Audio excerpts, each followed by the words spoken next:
pretty cool for me, this one. This is a cool one for me. I'll turn some lights on at some point here. There we go. Actually push the button. Hi, Mrs. Ryan. Hi. This is an exciting day for me. Our guest today, you've seen him on The Simpsons as himself. You've seen him on Hollywood Squares as himself. Today, he will be here as himself. Bruce Baum is here today.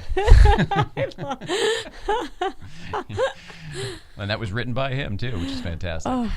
He's going to tell us all about that stuff. Mrs. Ryan, just bear with me here because I'm working with some new stuff in a new way. I think more how it's supposed to be from our friends at Telefunken. We'll explain that in a moment. All right. That's what we're a little, it's a little off, but whatever. We'll figure it out.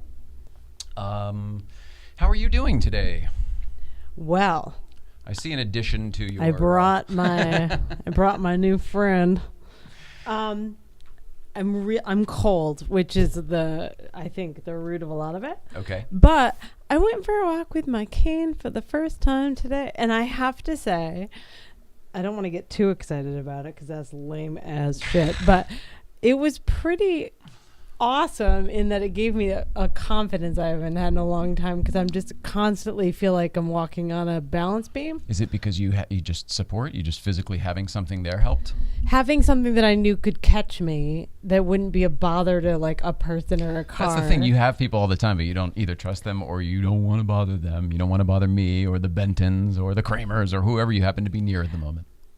Yes. Is that fair? That is totally fair, but it really inside stems from I don't want to be reliant upon anyone because if I get used to something, sense. I will use it all the time. And you lean on it, yeah. So I might have this a lot. I don't want to use it a lot, but it is helping me regain some body structure. So I think that's it. Awesome. If you can use it when you need it, only when you need it, and do whatever is right for you. It is what it is, but it's one of the most... I thought it would be one of the most embarrassing things about me, but apparently I don't think so anymore. And I thought we'd get into all that with the hellos, but I think we kind of did, and we'll keep doing that. I'll just get to... hello, welcome back, everybody. Today is Wednesday, December 12th, 2018. As we know, Bruce Baum is here, and Mrs. Ryan has a cane. That's where we are. That's the update. Great if show. You're just tuning in, that's what's going on. I would like to talk just for a second about our friends at Telefunken, who we love so much. And forgive me while I look awkward. The awkwardness is me. It's the operator. It's not the equipment. It's just this stuff is really more for radio, so it should be more like this. It's a hybrid of we're doing television, so it's like I'm trying to use it properly, but also not, block et cetera, et cetera. Right. But I would like to talk about them because when initially we were talking about, yes, we'll help you and, redo the studio and all the stuff and, put our place all our stuff in your studio. It was sort of, all right, what should we do? What mics? How should we do it all? And, they make fantastic stuff. So it was like, well, we added the mics. And then it was like, well, then the cables look like shit and they sounded like shit. So, okay, we added the cables. At one point, they sent this very awesome big deal Mondo broadcasting microphone over here. And it's fantastic. And it comes with a cool, this nice cable and the whole bit. And then it also comes with this fantastic boom over here, which is much bigger than the other ones, whatever. It makes all of this possible. I know it seems like I'm talking, why does this matter? The cable that came with the boom was different than the cable that came with the microphone, and one was more attractive than the other. So I simply asked casually one day, hey, is there an easy way to blah, blah, blah? Because, it looks nicer and it would be better for Telefunken because it's got their logo on it and the whole bit. They said, no, there's no easy way. And I said, no problem. And I took it upon, we made it just like the other ones. The wires along the here. Yeah, it was no problem whatsoever. Yeah. And then the other day, they made one for, this arrived in the mail. They made one. They made one of what I was asking for, basically custom. And was totally unexpected. And it just showed up in the mail. And I've said thank you already to them, but thank you guys so much for everything. Pretty awesome. We are incredibly excited about this budding relationship, and that's really it. I guess it's really just good vibrations all around, and that is what Telefunken is all about. That is just shy of their slogan. I do love how you said Transmit that. a spark is what they is what it actually means. Transmitting spark, but. Cool. But yeah, so big shout out to Tony Fishman and Bree, who also she's their salesperson, has been helping us out. Big thanks to Hi, guys. Telefunken. Mrs. Ryan, I don't have a whole lot of business other than that to get into today, so I think it's time to ask the question that's on everyone's mind. Dun, dun, dun. What's going on? Good. Good. How are you? There we go. I'm fine. Good news. Schools across the country are re-examining the role that homework plays in their teaching structure. Oh, my goodness. I don't even know. All right. I mean, this is great for a guy like me who never did his homework and failed his classes because of it. Well, that speaks exactly to the thing that I found so interesting about this is that Ridgefield, Connecticut. For those not geographically knowing the area, that's the town right next to mine where I grew up. It's where Kaz BMW places. That's right. It's where Yeah. Ridgefield BMW. Exactly. So East Coast Feed is exactly. there a lot. So That's so funny. The one day we don't have one from him, of course. they are one of the they're at the forefront of new policy construction, and there's a time limit for homework, and they don't allow it on weekends, and sometimes they just don't grade it. This is so interesting. You know, Aunt Kat works in the Ridgefield school system too. Oh, I forgot about that. Yeah. That's very interesting. I'd like to hear some about this Yeah, from her. I wanna bet hear she knows about- all about it. She's probably an advocate. I figured. I'm assuming she's Well, an advocate. I'm assuming, but like nationally, it's to encourage sleeping and reading and like family time with families because they're getting a lot of complaints in general. If we can keep people off the phones, you know what I mean? I'm assuming a lot of this is like the homework stuff is digital these days, right? You're on your computer and stuff. So if that means shutting the screen and maybe going outside or doing something else, not just shifting to a different screen. So Yeah. It's like, don't do homework so you can play your video games. I mean, that's nice and It's all. not I don't the know win, what the benefit is. But if it's like, oh, go outside or spend time with your friends or real people, FaceTime, you know, anything that's not a screen, Yeah, that's awesome. That's fantastic. So kudos Yeah. and Ridgefield, Connecticut. Good job. I know. I grew up in such a cool area. Yeah, And they push the arts too. well, yes, and it speaks to The liberal everything arts you've area. always said about like why you're who you are. Like it comes from that area of like genuinely appreciating what students add to the table. It seems like. At this point in my life, I realize how incredibly lucky I am to have grown up in that area. It Yeah. definitely made me know that I could be the me that I am here, if that makes sense. And like, it's okay to be weird, basically. It's okay to be a weird artist guy. Yeah, Sean was talking about that the other day at Lindauer. So yeah, I Our buddy Sean Lindauer love is a that real guy. dude. yeah. Very real. For my own personal PSA, I would like to just say I don't want this. Don't send me articles about this, but Uh-oh. it is pretty. It's so creepy. It's like entering the Wall-E life, that movie. Okay.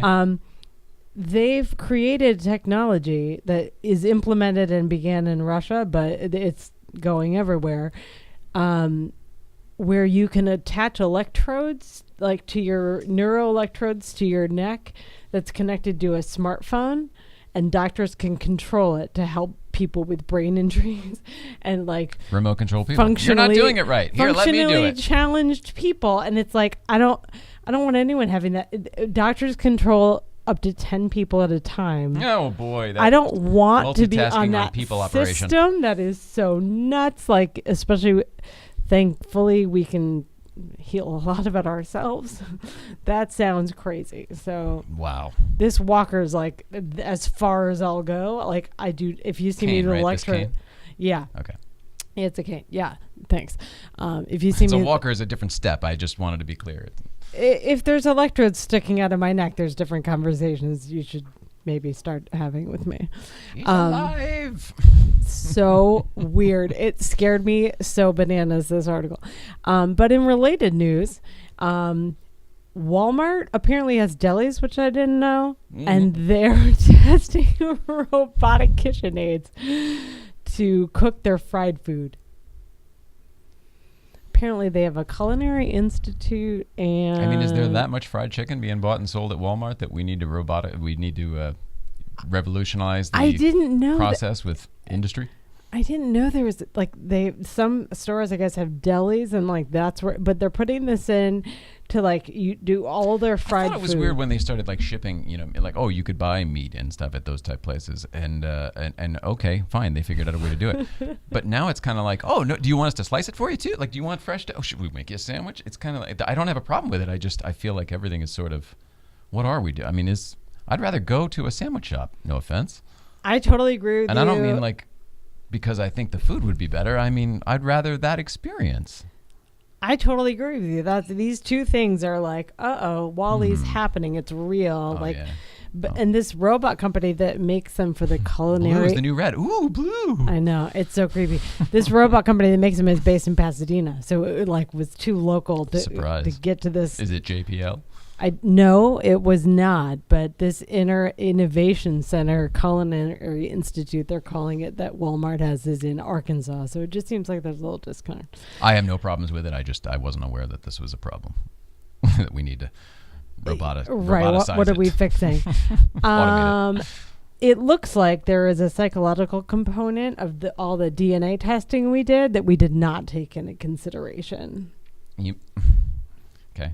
Did I say it wrong? No, I'm sure you said it right. I'm laughing at the whole survey already, but please go ahead. Well, basically speaking to the marketing checkbox, whatever, all these people aggregated all this information about themselves and they got what their DNA said, and then no one knew what to do with it.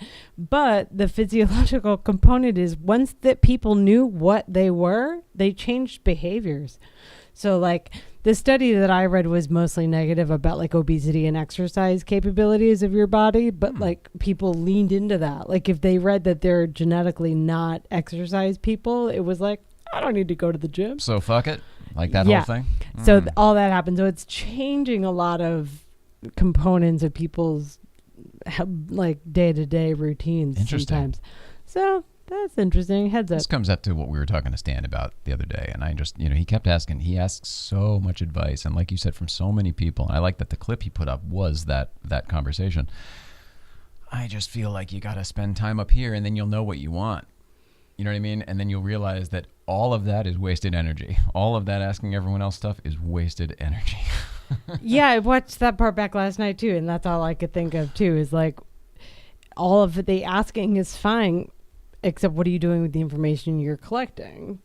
Well, but he's also putting out premises that are not, they're irrelevant. It's just like, oh yeah, well, if the sky was purple and that tree limb was green and there was a baby over there, then what speed is the train going? Like the stuff was so all over the place that I don't know what those boxes would ever be needed for. He's a marketing guy, so his brain works that way. I'm like a focus guy. I have focus, and I'm like, all these silly things are cul-de-sacs. They don't go anywhere. Let's stay on the road. Yeah, it's a lot of that. Anyway, it seems similar to me. It's very, very similar. I agree. And then lastly, today is 12/12, which is apparently National Gingerbread House Day. What?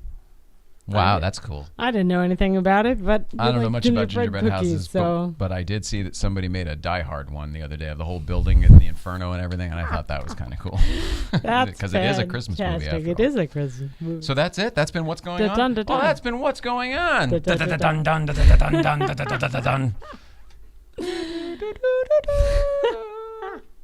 Good job, Mrs. Ryan. All right. Thanks, sir. All right. Well, let's take a quick break and bring in our guest, Bruce Baum, shall we? Yes, All right. That was nice and speedy today. I like it. All right. We will be right back. More to come. Bruce Baum. See you in a few.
wherever you need it. And we are back here with Bruce Baum. This is very exciting for me. Hello, Mrs. Ryan. It's exciting for me. Can I be excited? I hope that you're excited. I'm excited. This happened as the third time. We need another iPhone because I'm gonna. You guys keep talking, and I'm gonna move Bruce's camera around. All right. Okay. Wow. Well, I won't. You came in so quickly that I got distracted. Can I tell you a story? Yes, you can. Okay, today is the first time ever in my whole life that I wanted to be like, I think I know you. And then I had that moment of like, no, people know you. And I was like, no, I think I worked with you like forever ago. And then I was like, what a dumb story. So I figured I'd tell it on camera. Well, maybe we did work together. We might have, but I have no idea why. I just think you're so talented and fun. I'm happy to have you here. Well, so thank you. Now I'm blushing. Well, good. There we go. Yeah, I got to tell you, There you are. I used to work in high school. I had a job at lookalike flowers. Right down on the corner. Right off the highway? I used You're to kidding. deliver flowers. I used to help make arrangements, but I sell in the store. As a matter of fact, that's where I had my first kiss next to a dumpster. You're kidding me. In the parking lot right there behind the place? Uh-huh. Holy cow. It's a great florist, by the way. It's If a anyone's great in the florist. area. I don't know if they're still owned by the same family, but they had it for years. It was a great. They do the Halloween thing, and then they do the Christmas tree thing. It was and the whole bit. Benvenistes. I don't know if they still. I'm not sure. I'm not Still own sure, the but place, my but- goodness. So you haven't been in this area in a while then? Oh no, I grew up in the valley. I okay. went to Van Nuys High, Van Nuys Junior High, Van Nuys Nursery School, Well, I wonder if he Sherman knows Oaks Chuck Miller. Elementary. You might know Chuck Miller. Might know Chuck Miller. He was a car guy. Oh, okay. But Look yeah, at that. He brought and- notes. He's all prepared. Well, you were talking about the news. You were talking about some things in the news, and I'm not making this up. But a woman is actually. See, now this is what I call making.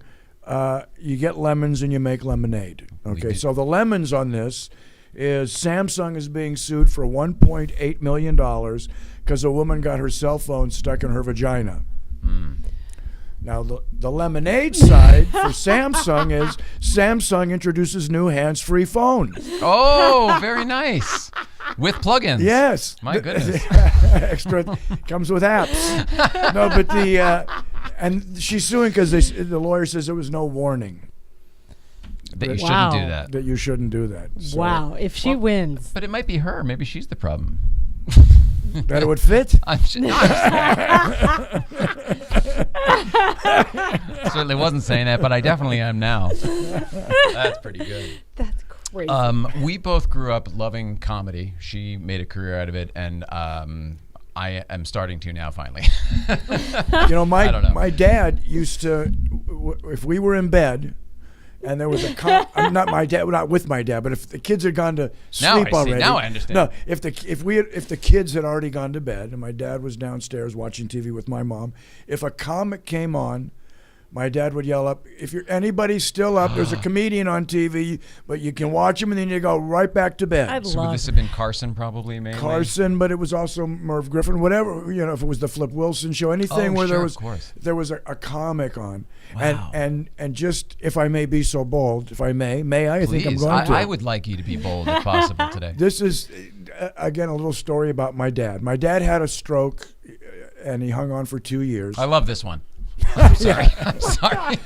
He had a stroke. They rushed him to UCLA ICU. He was in a coma for 6 weeks. They said they've never seen that much drain out of a head before. They said if he ever comes to, he'll be a vegetable. He won't understand what you're saying. He won't be able to read. He won't be able to talk. It'll be like having a big baby. So a couple times they even said, look, if things don't change by tomorrow, maybe we should talk. And we would say, you know what? We told my dad, if you can hear us, just move something. And we saw the finger move. And doctors would say every family sees the finger move. Right. After 6 weeks, he opens his eyes. Kind of looks like a computer rebooting. And the next day, he looks, kind of like he's got it maybe a little bit more vivid. And we didn't know if he was in pain, didn't know what he had. My sister says to him, Dad, are you comfortable? And he says, I make a nice living. Come on. Coming out of a Mel Brooks. coming out of a 6-week coma. Holy shit. We turned on the TV, he could read CNN, and he had a tough fight for 2 years. But he because- even sold it. Yeah, he did it. and he kept his sense of humor throughout. So was that it? Was that the moment he was Yeah, back he for a came little to, bit? and he was back for 2 years. He still had, still had to have around the clock care, but his mind was there. Sometimes, time, you'd be watching Mutiny on the Bounty, and you're watching a movie for half of it, and the second half you're in it. Is your mother and your brother on the ship? Are they safe? So, but it wasn't like he didn't understand anything. So, he still had his sense of humor. So, but he was always a fan of comedy. Oh yeah. Did he ever do anything with it? No, he was always funny. And my grandfather used to sit on his porch. We'd go visit him. He would always have a smile on his face, and he would always have a joke. He loved telling jokes. And so that's probably where I got my ability to tell jokes. Maybe the timing? The long jokes, the timing and stuff, yeah. And my dad was just they never had music records. All their records were comedy records. Really? Shelley Berman, Jose Jimenez, Bill My name, Jose Cosby, Jimenez. George Carlin, Pryor, long before I got to work with Holy Pryor. cow. So yeah, it was. They unbeknownst to them, they were raising a comedian, because back then that wasn't a profession. It wasn't a job. It wasn't a was job. There even You saw like a few people on TV. As a matter of fact, they did a study that was shown on.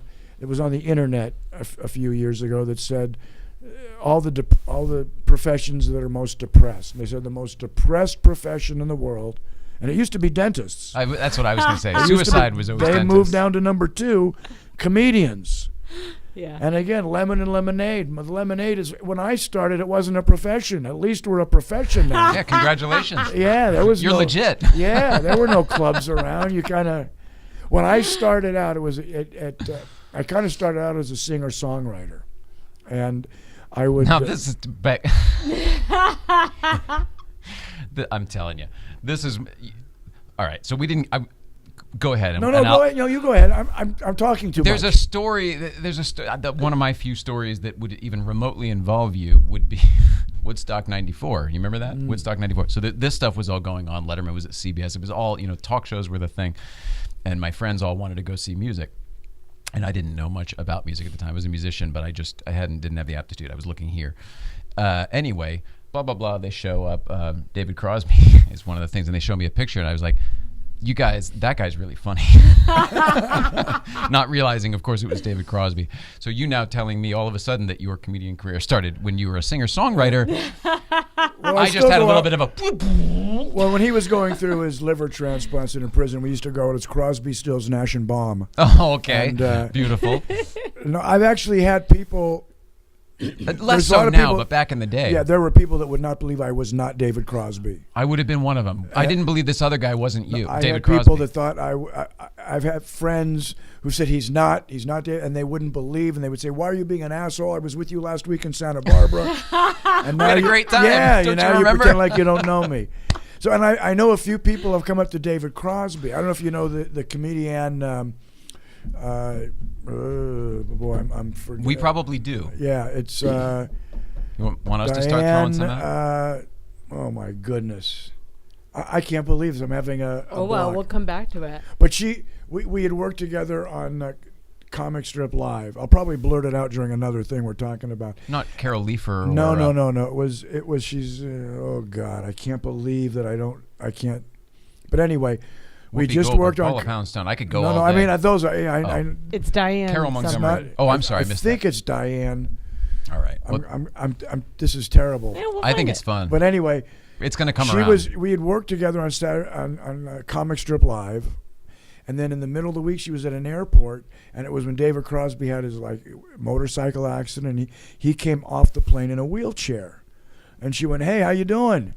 And this is her telling me the story. So I say, "How you doing?" And he looks at me like he doesn't know me, and she goes, "And I think it's you."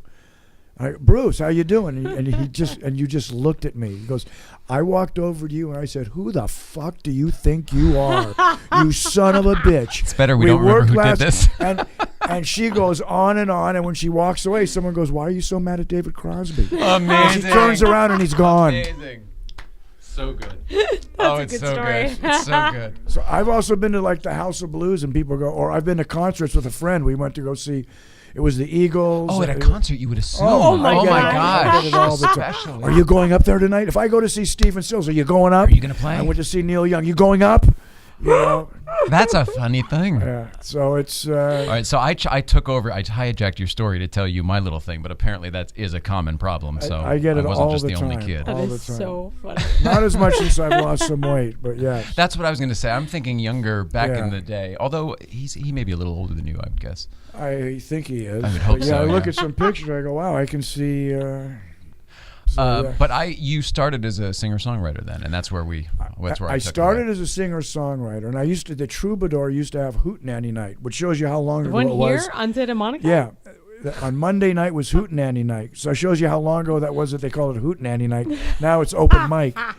But they I'm had not sure their- that's the same performances. well, but they used to have they used to have their regulars, but the first 3 people in line got to do 2 songs. So I would get there at 6 a.m. and sleep in my sleeping bag on Santa Monica Boulevard all day long, just so I could get a spot. Wow. Nobody else showed up till 3, but what time frame is this? What this era? is like 71, 72, I'm thinking. Wow. And then I was working at a place in the valley here. Well, this It is was- before the comic boom in the 70s. Oh yeah, yeah. You There know, were I no mean, it clubs. really, yeah. Oh yeah, and I'll tell you how I got started. I first was playing this place. It was called the Whole Earth Marketplace. Anybody's lived here a while.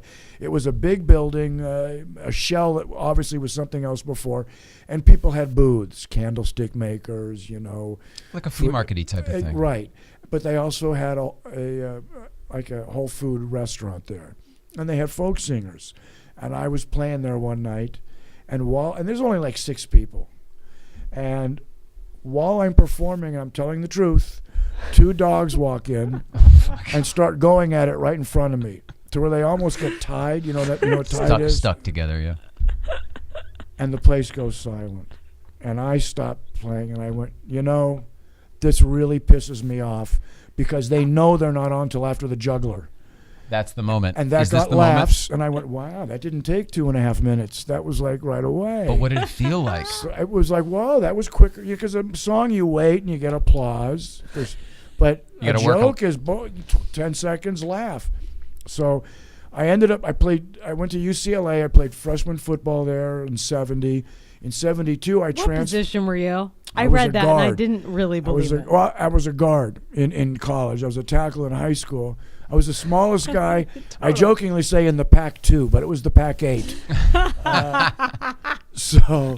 And I knew I wasn't going to be a pro. I mean, everybody else was. I made it as a walk-on. So I went to UC Davis to play football up that's there, nice. but I ended up not going out for the team. My first cousin went up there also, Ken Eston, and we started a comedy team, BAUM and Eston. And what we would do is there were no clubs, and even all the little places in town were folk music. So we would run into the library. He would strum his banjo. I would blow a horn. Everybody would stop. We'd do 2 minutes of jokes and run away.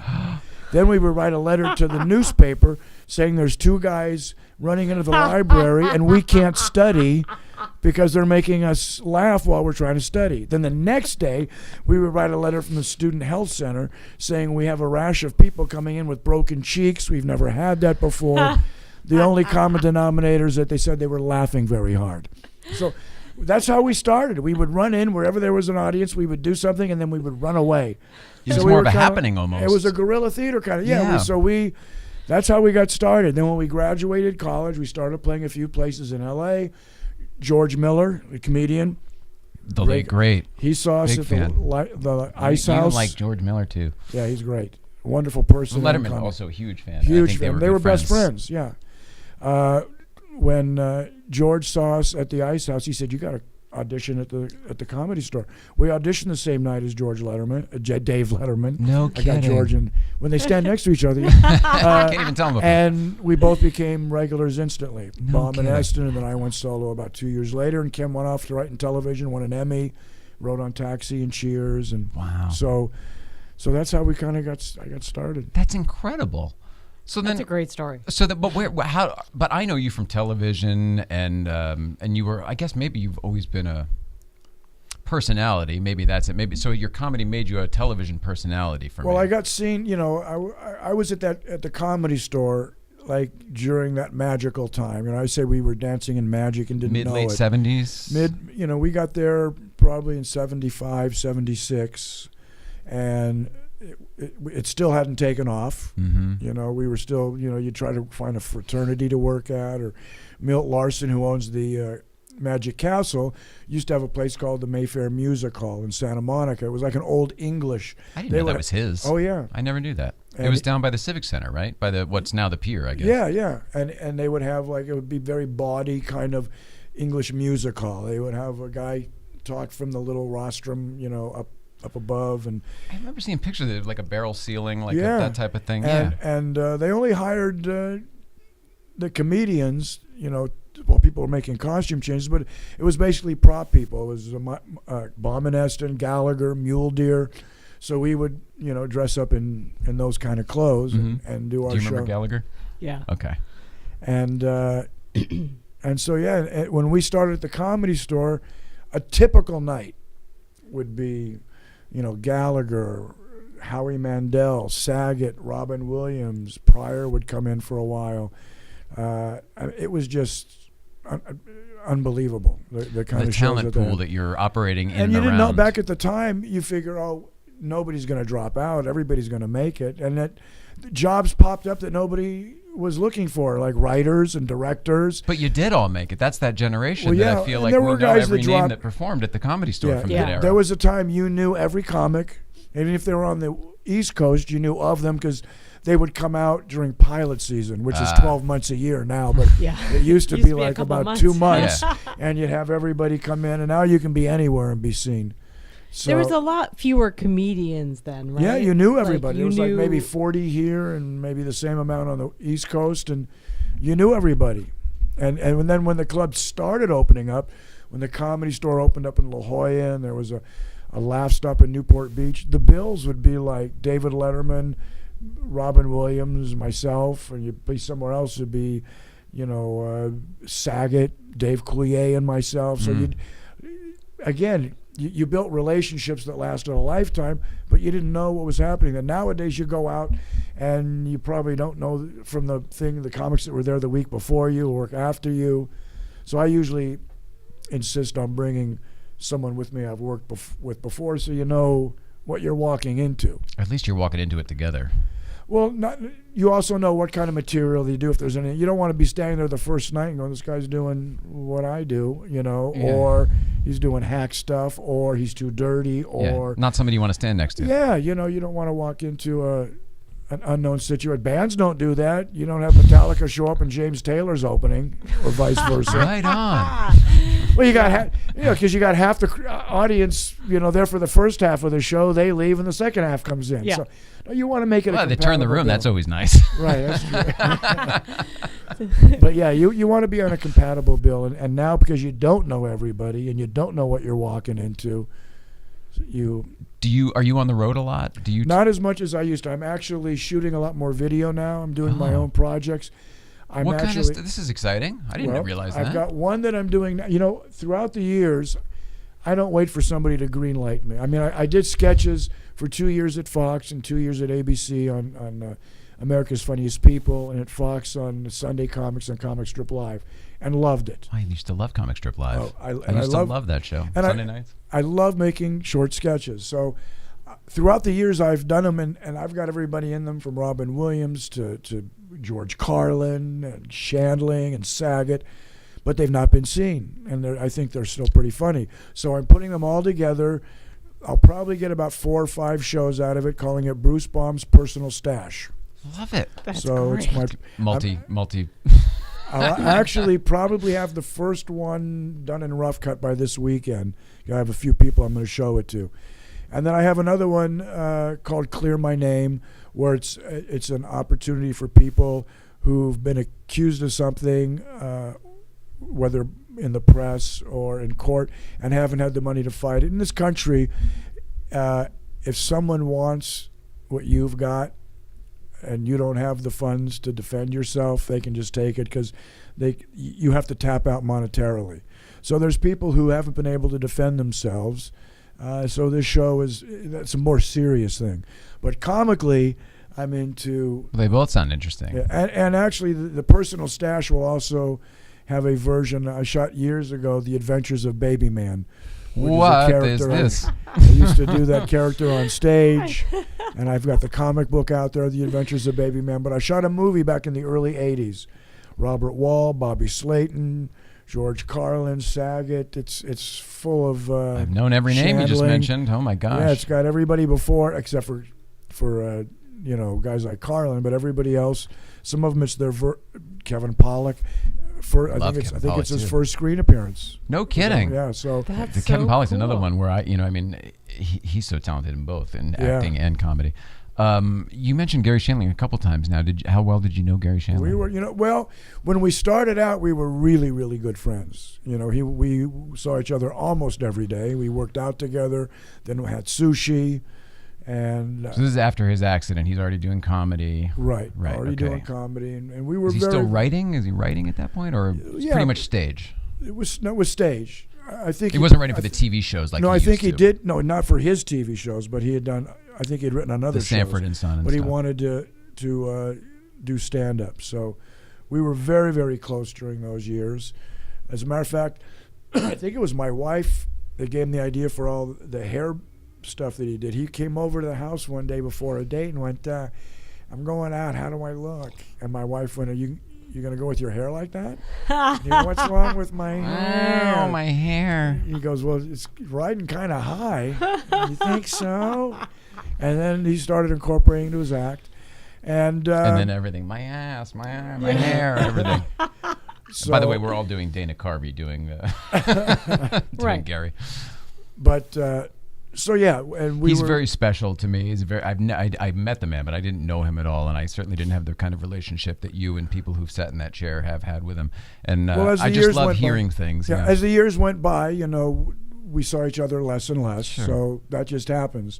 But there was a time when we were very close. Yeah, that makes me happy. Such a neat dude. Yeah. Matter of fact, there's a joke I used to do in my act, but I don't say anybody's name. I say a couple buddies and I. And it is about Garry Shandling and Jeff DeHart. I don't know if you remember Jeff DeHart. I don't think so. He's an impressionist. He does a lot of Rod Serling. He tours with a lot of the Beatles acts and does the Ed Sullivan guy. Oh, okay, sure. So, but at the time we were playing, I wonder if I should tell the joke and then tell who everybody was. I was going to say I did the joke first. So I say. Camera 4 is your camera if you want to do it to the audience. Let's see if I can even remember it now. I'm driving one of these interstates a couple days ago with a couple of friends, and it's kind of late at night, and we decide to ourselves, hey, and that's all we decide. But a little bit farther down the road, we realize, wait a minute, we're kind of tired. Let's pull in one of these rest areas. We'll crash out for a while. So we pull over. The driver falls asleep like that. The other two of us can't fall asleep. So while the driver's sleeping, one of us gets out of the car, and as he heaves himself onto the hood, the other guy wakes up the driver going, look out! Nope. And he hits his head on the ceiling, and you fucking assholes. That's I'm the being way. told this is a joke. I have a feeling this might be a true story. It is a true story. Yeah. I mean, like, accurate. But what? Yeah. And what the true story is, we were at the Comedy Store in La Jolla, and Gary and I guess Jeff had started the show. We were looking all over, couldn't find him. So we went back to the car, and he was asleep in the driver's seat. So we went. So Gary was with the guy in the passenger seat. Jeff was in the driver's seat, and I'm the one that threw myself onto the hood. Oh, my God. But, it's so if I told it like that, people say he's name dropping. He's just trying to drop names. It slows the pacing of the story Yeah, down so to have to understand who everybody is. So I just kind of put it in another situation, but I would never have written the joke if we hadn't done that. God, that is so fun. I mean, what was the reaction? Did he flip the fuck out? Oh, yeah. He was real, I would've. He was real pissed. And at that point, when someone's hitting you, all you're doing is laughing because it's just... Oh, God, that's so amazing. Are you into cars at all? I drive them. Okay, there wasn't a wrong answer to that. I have to ask people at least, like, what was your first car? Or anything like that? You can ask me that. What was your first car? Because my first car was a Saab. Cool. Oh, actually, no. That was my second car. Let me tell you what my first car was. Okay. A 62 Buick LeSabre. Okay. That's significantly Yeah, polar opposites. Right. And The reason I got it was my grandmother had sold it to my aunt who wanted to sell it, and it was pink. It was pink on the inside, and it was pink on the Pink outside. LeSabre? A pink 1962 Buick LeSabre. Can't. So I forget what I paid Probably for worth a it, fortune now but 'cause I it's did. so rare. But I did pay for it, and drove it from her driveway to Earl Scheib. I'll paint any car for just. $29.95. That was early, Bruce. It was 99 when I think 79 to 99 when I was a kid. I was. Oh my god. Do you remember that? No. Earl Scheib was commercials for all these little. It was like Mako before Mako. Right. I'll Yeah, paint any right. guy with a cigar for just $29.95. You know, I think they still have a few. I've seen a few of those around the country, Maybe but in they used to Brooklyn. be everywhere. So I drove it there. I said, paint it blue. Can you imagine getting your car painted for $30? Yeah. No. Great job. Yeah. Great job. And they said, what color blue? I said, any color blue that'll cover the pink. Yeah, that's right. And There's I went no wrong and answer I got here. seat covers for the rest for the inside. And my friends nicknamed it the Blue Goose. So that was my first car. And was that short-lived then? That was probably for a couple years. Oh, that's And pretty then good. Yeah, and then I For a went. first car? I bought They a don't usually Saab. last that long. I bought a Saab new. It was on man. Van Nuys Boulevard. It was after And he's rolling. It was the deep. worst. These were when they looked like a snail, I loved him. But yeah, but they were. with the But they were known to be extremely dependable. 100%. Front-wheel drive. Yeah, and so I said, "Well, will I be able to get it repaired? Well, will you be able to get it repaired? I could build another one with the parts I have in the back." You So did I- not answer my question, sir. Right. So I bought it, and while I was at UC Davis, the head gasket, a 50-cent piece, went out, and I had to go to the Cadillac dealership in Sacramento and wait 6 weeks for that to come in. So. What, the other guy would only sell you the whole other car? Yeah. I had to drive down to LA to get it, and then I still have to bring it back. So, my first two cars were a '62 Buick LeSabre, and then the Most Saab. expensive. That is Saab so The in the Saab world. lasted through college. I don't even remember what my next car was. That's so cool, though. Yeah, some people care, some people don't care. But you know what? I had a Jag for a while. I bought a fancy. It's really '73 fancy. Jag XJ. What's even a cool, like, fancy year? Yeah, and no, I stuff? had that. That was my cool car. That's. Was that like when you were rolling in the money, Bruce, or like what? I can't even picture this. What's the Yeah. impetus A guy for who doesn't that care about purchase? cars doesn't drive a Jag. Well, no, it's you know not what that I I mean? don't care about them. It's just that, you got my kids were growing up. I knew they were going Life, to go to college. yeah, You have sure. to- Other. So, but I did have a Jag, and I've had other nice cars. They weren't classic cars. I'm trying to think if I've ever had another classic car. I wasn't trying to. No, I love. Tell I us love about your them. car collection. I would like. I would like to get like a '57 Chevy. I'm surprised they don't make replicas of 50. I know they tried it with that. It's starting now. Did they? Well, no, it's starting right now. Literally this morning, it's so funny that came up. We saw recently the Eleanor replica. It was a '67 GT 500. It was a Ford, but they're redoing it, and it was on all modern. It was a brand new car. They it tried was doing it, literally a didn't- brand new car underneath. Didn't Dodge try doing that? They had like a little minivan that looked like a Woody a few years ago. Oh, I don't know, but that sounds No, kind of you, cool. you would know it if Like I a said panel it. van or something. That wasn't. It was one of those little. It was like one of those minivan clown car kind of. Not the PT Cruiser. That's it. Oh, okay. I had to say clown car. You did, and that got me there. It really did. There was a lot of nods on that to the Yeah, old. The but old, I'm saying, but if they had like a '57 Chevy with or the old Mustangs with today's technology. yeah. Well, the Mustang one is happening. That one's actually out, but they're expensive as hell. Yeah, 'Cause that's. but you can do that. But I would like to, someday maybe I'll get a Woody or a car Woody. Yeah. I was gonna say. Buy a real Keep expensive hoping. car and get a Woody. Oh, that's awesome. Richard Chasler is the reason that we know you here today, although Mrs. Ryan may or may not have worked with you in the past. Pretty funny. Worst story. We love Richard Chasler, and anytime one of his bookings shows up, I tend to ask for a Richard Chasler story, or at least how you know him, or hey, tell me how you feel about him. How about that? Let him know. He's a good friend. I've known him probably since the '80s, and we went to. I think he went to Van. We both went to Van Nuys High. Oh wow! I'm trying to think. I think I'm a little older than him, so I don't know. A little bit. But and then he worked at Fluky's. What's that? You don't know Fluky's? I guess not. It's not there anymore. It was I think right around Kester and Ventura. in Sherman Oaks. It was a batting cage hot dog place. So I think we probably crossed. Maybe didn't know it at the time, but I used to go to Fluky's. All right. That was A hot dog and batting cages. That is the weirdest combination. Well, I mean, I guess you working off you got to. Well, Fluky's was the hot dog thing, but they had a batting cage there. I mean, it was. I guess if there was video games, they would have had that too. They just like didn't golf have and stuff and all of those. Right. Maybe they had I a just trampoline. imagine the dirtiest bats ever. With Dirty bats? Mustard. handle. Oh, you're combining the So two. gross. I'm assuming that they're separated by a fence or something. Maybe. How do you know Richard Chess? I mean, do you remember Through how comedy, you met? Yeah, probably at the Comedy Store. I don't remember the first day. It's amazing how you have snapshots in your life. Like I remember when I was a kid, my dad taking me to the Coliseum to watch the Dodgers play before Chavez Ravine was built, and I still. They played at the Coliseum? Yeah. I didn't know that. They had Duke Snyder and I never knew and that. Jim Gilliam and Charlie Neal. So this is and when they Warren moved. Moon. This is, I mean, Well, Chavez post Ravine, Brooklyn Dodgers. They move out here, and right. that's where they For played. a couple of years, they played in the Coliseum. No shit. And, I didn't know that. Yeah, and if I could paint, the vision of what it was like from our seats.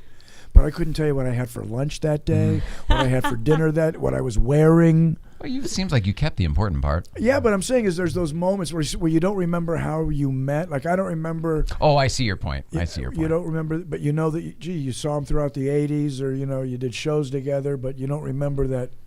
To me, it's first almost time. better that way. You know what I mean? It means that your relationship is based on the relationship. Right. Not the first impression, thank God. Sometimes those don't work out. Right. What's going on with you? What are you doing these days? Well, I'm shooting my own videos. I go out and pitch stuff, but I greenlight myself. I love that. Do you put things on YouTube, or do you I had a sell site things? for a while that I've taken it down. Well, I'll put up the stuff that I did on networks, but I took a lot of the sketches down. It was laugharoo.com, or it is laugharoo.com. And I'll tell my guy to put I put up all my sketches that I shot myself, but I took it down now so that when I put them in my so they'll be shows, fresh. people will go, gee, I Package can see it this. and- Yeah. Right. Yeah. But I also have all the sketches I did for the networks. I don't know if you ever saw Dimples the Cow. I had a cow that was kind of like Lassie, only it was a cow. It could catch frisbees. It could rappel down cliffs. I would actually get. I'm telling a motion Is it picture animated secret. or is it no live real action? I would get a cow at the bottom of this hill, and we would get it to run up the hill, and I would go like this as was coming up, and then would run it reverse. It would look like I was letting the cow down the hill. And we'd have two kids on a ledge down below that were grabbing onto the cow as I pulled them back up. So I did a bunch of episodes for ABC and Fox with Dimples the Cow and Bruce. And some other ones. You've done some. Where were most they? Dirty random Dancing with Wolves. A lot of people may know that one. No, but that's one of the best before and afters I've ever heard. I can't even imagine. Which way did you go with it? Or do you not want to burn it? Okay, don't burn it. Don't burn it. Actually, I will put it up. By the time this airs, I'll call my video guy and say, put up all the other stuff, just not the stuff I'm putting in the Sure. show. Yeah, I did that, and I did Nursing Home Alone. It was, Oh my and God! Again, I can't wait to see what the creative is on all of these because the I'll premise have that, is great. I'll have that up. I'll give him a call on the way home and say, put it up. So anybody so watching funny. this So can go to funny. laugharoo.com. Not your website that I was staring Right, you at could for go hours. to that. And actually, I have one of my. Did you get to see the song "Don't Drive"? The video.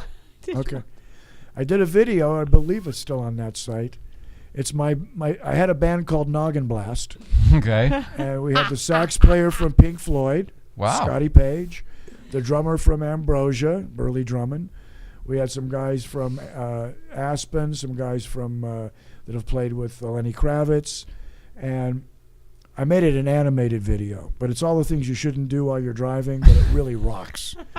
So if you go to brucebaum.com, I think there's That a was thing there. on there that says, check out Bruce's new video, Don't Drive.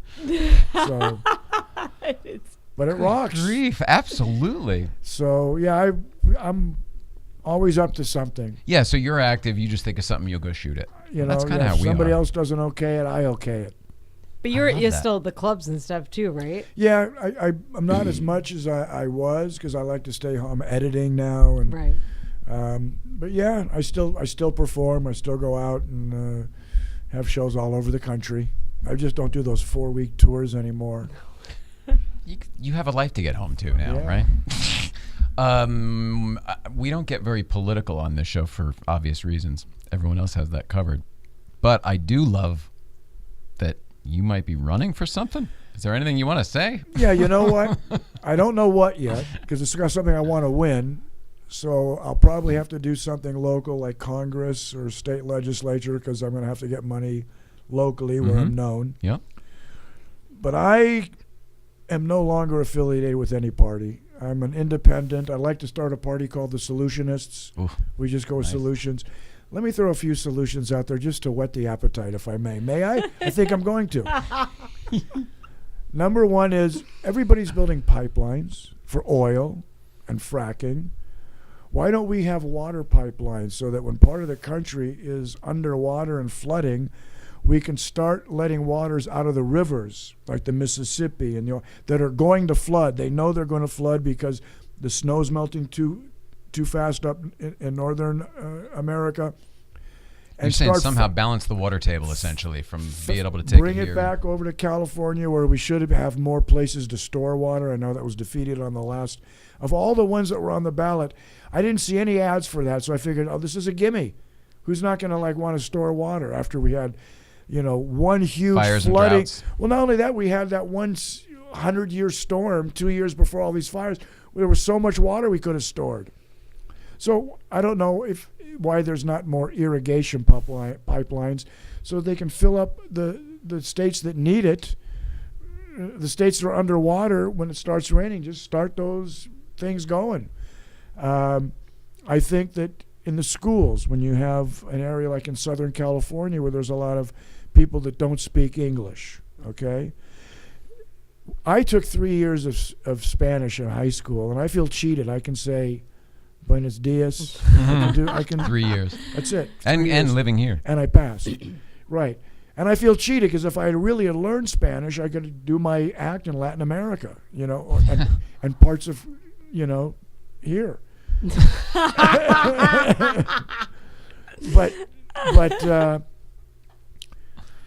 But they don't teach conversational. They teach grammatical. And nobody it's tough enough for kids to learn, sentence diagramming and stuff in English. I believe you take a kid that doesn't speak English, whether it's an Asian or a Latino, and you put them with someone that speaks English, and they both teach each other conversational language. They learn how to communicate. They communicate in each other's countries. And instead of separating on the schoolyard, it's going to bring students closer together. If somebody's getting picked on, leave him alone, man. I know the guy, he's cool. Or you'll have more kids that are intertwined ethnically just through that kind of program, that there's more of a friendship than separation on the schoolyard. Bridge the gaps, yeah. And I took 2 years also of Spanish, and I went to Colombia for 2 weeks. Where do you think I learned more? Probably Colombia. Oh, by far. I learned because of everything he just said, conversational. Yeah. I want to see if there's any you got me on that idea. Well, the insurance one we were talking about, the insurance companies. Well, real quickly, I had cancer for a while, but I'm cured. Congratulations. Thanks, and hats off to cancer research and everything. What they don't do though is they don't take any notes afterwards. What helped you get through it? Okay, I never took one pharmaceutical, even though they were all prescribed to me. Well, my radiologist said, when I told him I smoked pot, he said that may help you, and it did. I never took one pharmaceutical, none of their side effects. Just recently you saw all your prescriptions, right? And you were looking at them saying, we should throw these out. Yeah, last night I took them out and I said, Lynn, I didn't take one of these, when they're already it's been a few expired. years at least. Yeah. But nobody takes that. So when they make recommendations, there's no study done other than they pull people aside, Now, there's a friend of mine, Bobby Tessel. Bobby Tassel. He had, I believe it was bladder cancer, and the treatment that he wanted was refused here in the United States by his insurance company. So they did a GoFundMe, and I believe it was $35,000. He went to Germany. In Germany, and got cured. Now, I believe. Now, if he'd have gone through standard procedures here, it would have. He was denied here because it would have been an exorbitant amount of money, right? Here. Well, they said it was. They said his was experimental, and they wouldn't do it. Ah. But if he'd have gone through their conventional way, it would have been hundreds of thousands of dollars.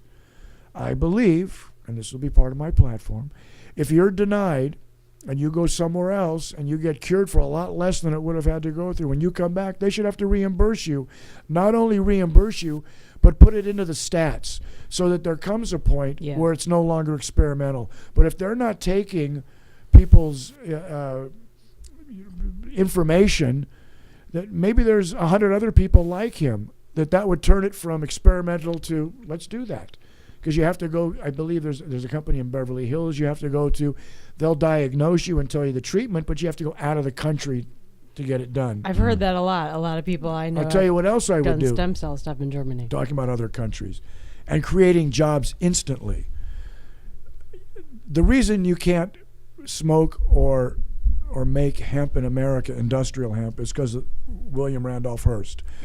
When Congress was deciding what to make, level 1, whatever it is, felony, and when they were classifying all of the different drugs. He owned all the timberland, and he knew that you could grow hemp several crops a year, and it would hurt his more business. renewable. So he talked Congress into that. But aside from that, if you want to create instant jobs, you can't smoke industrial hemp. They used to make rope out of it, paper, clothes. Matter of fact, I bought this shirt. It's made out of hemp. I got it on sale for $3 a gram. But anyway, but you can't smoke industrial hemp. Now you can buy paper and you can buy shirts and you can buy lotions and stuff made of hemp, but it can't be grown in the United States. Bricks of hemp are termite free. The termites will not attack a hemp brick.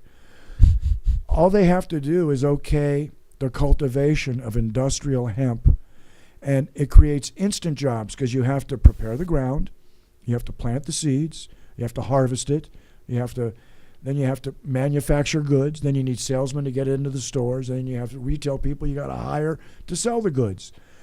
I don't understand why you can sell them here, but you can't make it here. Right. To me, you're talking about creating jobs. You've got, tobacco fields shutting down because people aren't smoking as much. You've got other fields laying fallow. Excuse me. And you can grow it. You put it indoors. You can grow several crops a year. So the renewability is pretty staggering, right? It's incredible. It's why. And the fact the building materials alone that can be the renewable building materials I've heard, from flooring to wall treatments. I've read just a little, and I knew that her story, and that just gets me in my core. Well, but it's still like that. These politicians, they throw their weight around. Well, so you're going to be one. Yeah. Maybe in 2020. Hopefully, I'll be a representative, not a politician. That's better. That's a good point. So you'll be able to invest in somebody who can't be bought. Good for you. I like it. Have you ever done any talk show? Is this your first panel time, or have you? Because you've done. You did Carson. I didn't do Carson panel. I did, Merv Griffin. Oh, maybe it was Merv that I saw. Arsenio Hall. Okay, I loved Arsenio. A bunch of those other ones, and then I did in the 1980s a bunch of game shows. I remember the game shows, especially. It's probably where I found you too. Super Password. The board goes back. Hollywood Squares Match Game. Match Game's one of my all-time favorites, and not because they brought it back recently. Yeah, although it's good. It was Hollywood Squares though, for sure. Hollywood Squares. It was funny. I used to do. That was the Joan Rivers days too, right?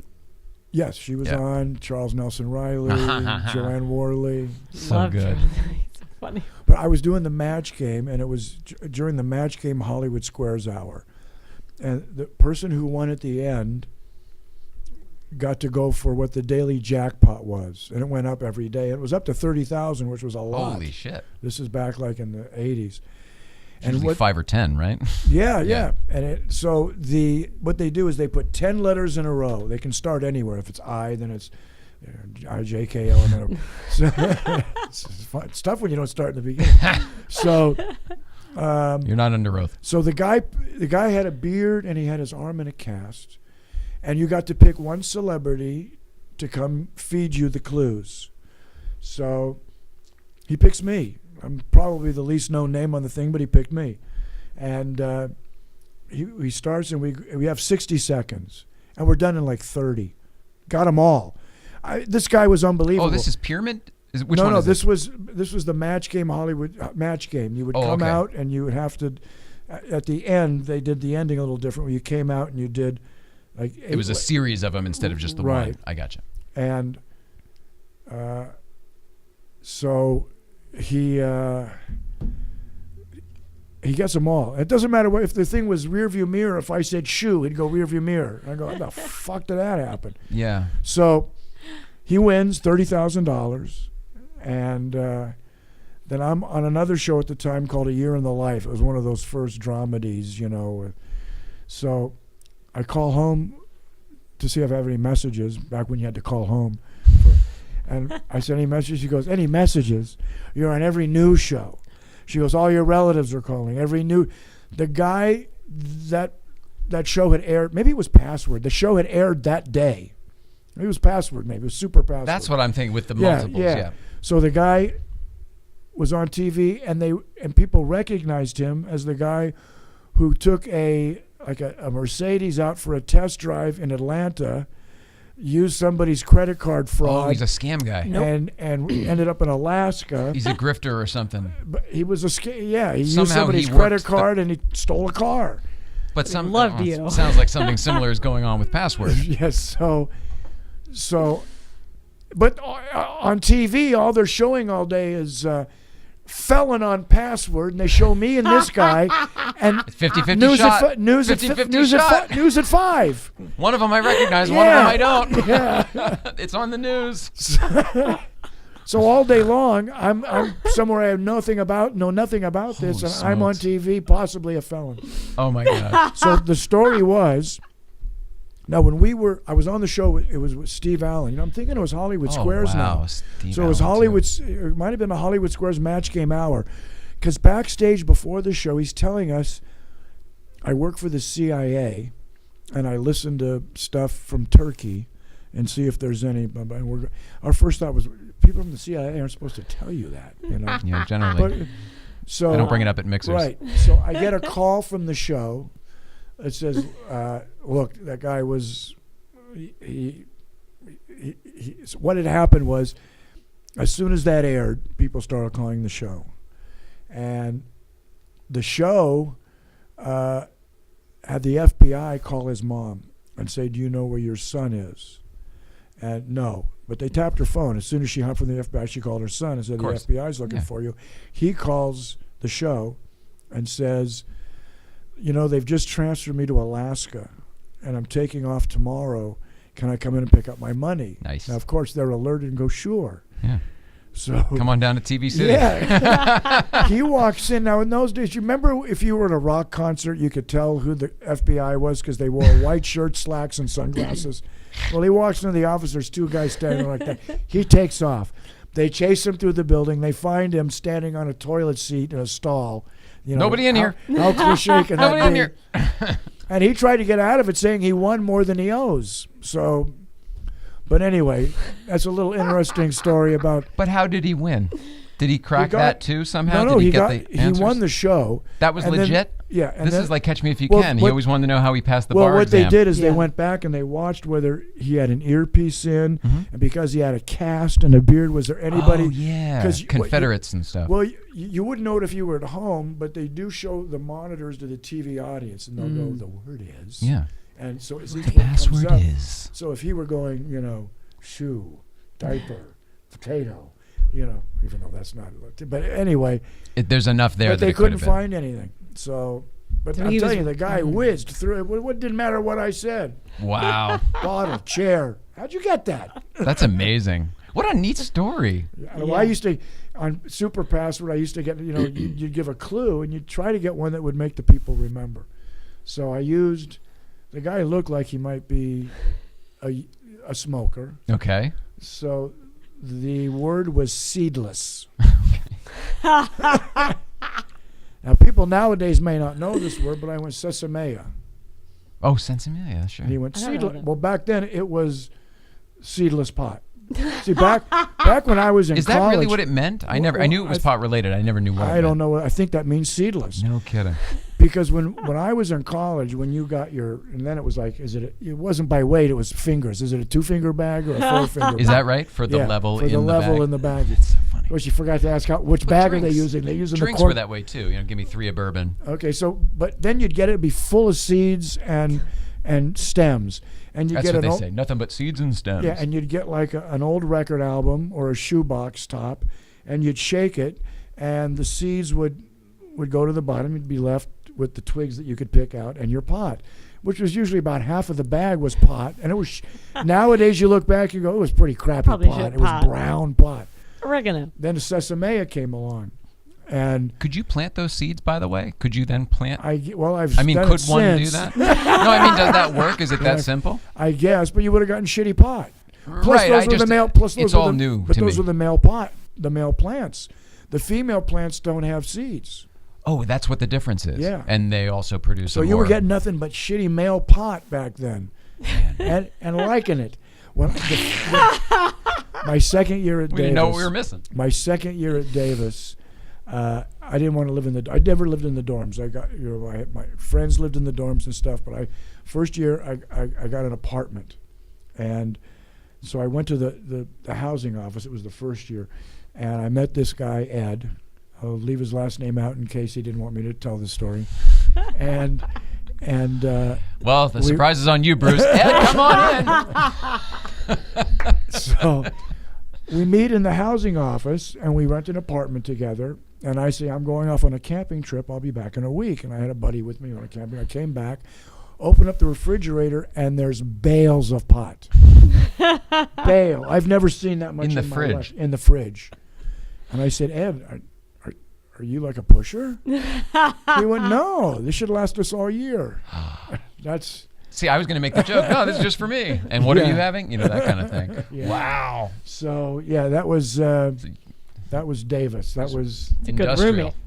Yeah, but nowadays you buy pot and there's no seeds in it because they don't want you to grow your own. Oh, is that why? So sometimes I'll find if there's like a little pod seed in the really good stuff, I've grown a little bit. But by the time you grow it, and then because you're so proud of it, give it to friends and stuff, you might as well have just bought some. Right. That's so funny. Yeah. This is a question I ask a lot of people. It's completely unrelated to the fact that you're here. Is there any unrealized goal in your life that was never achieved? It sounds like a Larry King question, but the reason I ask it is because the Ryans over here are always trying to help other people if there's a way.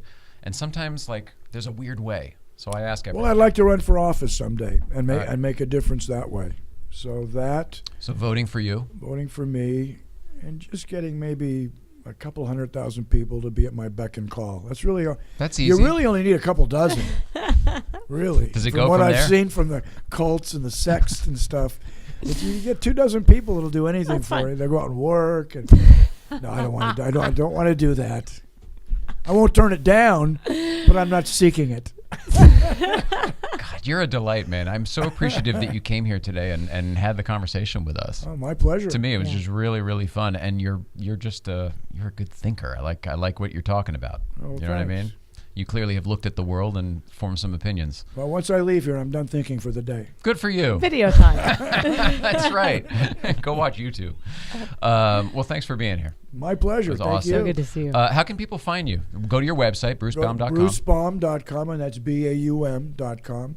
And Then there was the and then lafaroo.com, and it's AROO, Lafaroo. But I bought ERO too, so somebody it'll still funnel them over to that one. If you can't spell it. So it's lafaroo.com, and it'll be back up in a few hours. awesome. Cool. Yeah, by the time this is up, it should be up. Mrs. Ryan, that's it for us. I love you. We love you, man. You're awesome. We I love love everybody you at guys. home. Thanks, I've man. been around the world, but Detroit, Bora Bora, and back, and this is the best place I've ever been. Wow. Bruce Baum as himself. Tomorrow we may be here, waiting to hear back from somebody. But Friday we will definitely be at Breakfast Club at Breakfast Newcomb's Ranch. They open at 9 a.m. The Ryans will be here or be there shortly after. maybe right around there. But there's no actual schedule set, no meeting time. Come on up whenever you want. Come get some fresh air. Clear your heads, drive your Porsches up in the mountain. It's a lot of fun. So I think that's it, right? Lots of fun. Maybe see you tomorrow. Otherwise, see you next week. But Bruce Baum, you're awesome. Thanks again. Thank you. So good to see you. I